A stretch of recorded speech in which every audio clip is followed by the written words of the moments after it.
नमस्कार दोस्तों, PHR voice channel पर आपका स्वागत है। दोस्तों, आज की वीडियो में हम आपके लिए कामिका एकादशी की व्रत कथा लेकर आई है। आइए अब हम आपको युधिष्ठिर महाराज के महल में ले चलते हैं, जहां भगवान श्री कृष्ण और युधिष्ठिर महाराज के बीच एक अत्यंत महत्वपूर्ण संवाद हो रहा था। महाराज भगवान श्री कृष्ण से पूछते हैं, हे पुरुषोत्तम, आपकी दया से मैंने देवशयनी एकादशी का महत्व जाना। अब कृपा आप मुझे आषाढ़ मास के कृष्ण पक्ष में आने वाली एकादशी के विषय में बताएं। युधिष्ठिर महाराज का प्रश्न सुन भगवान श्री कृष्ण मुस्कुराए और उत्तर दिया, हे राजन, एक समय जीवों के कल्याण के लिए नारद मुनि ने यह प्रश्न अपने पिता ब्रह्म जी से किया था। ब्रह्मा जी ने उन्हें जो वर्णन किया मैं आपको कहता हूँ, ध्यान पूर्वक सुनिए।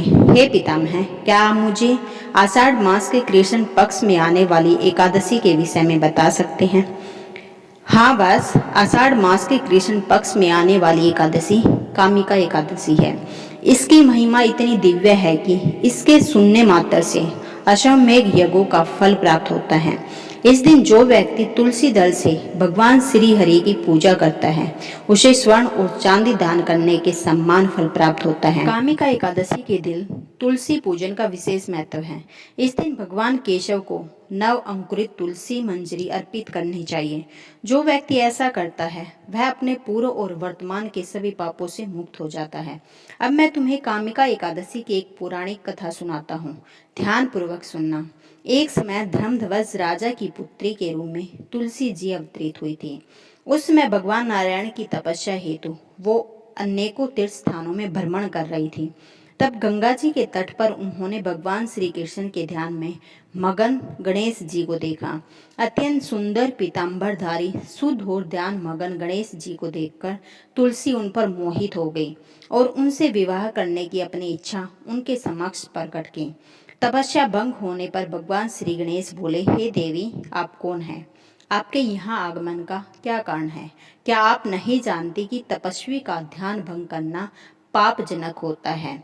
अब तुलसी जी ने कहा, मैं राजा धर्मध्वज की कन्या हूँ और योग्य पति प्राप्त करने हेतु यहाँ तपस्या करने आई हूँ। आपको देखकर मैं आपके प्रति आकृष्ट हो गई और आपसे विवाह करना चाहती हूँ। तब गणेश जी बोले, हे देवी, मेरी आपसे विवाह करने की कोई इच्छा नहीं है। कृपा करके आप मुझसे अपना ध्यान हटाकर किसी और योग्य वर की तलाश करें।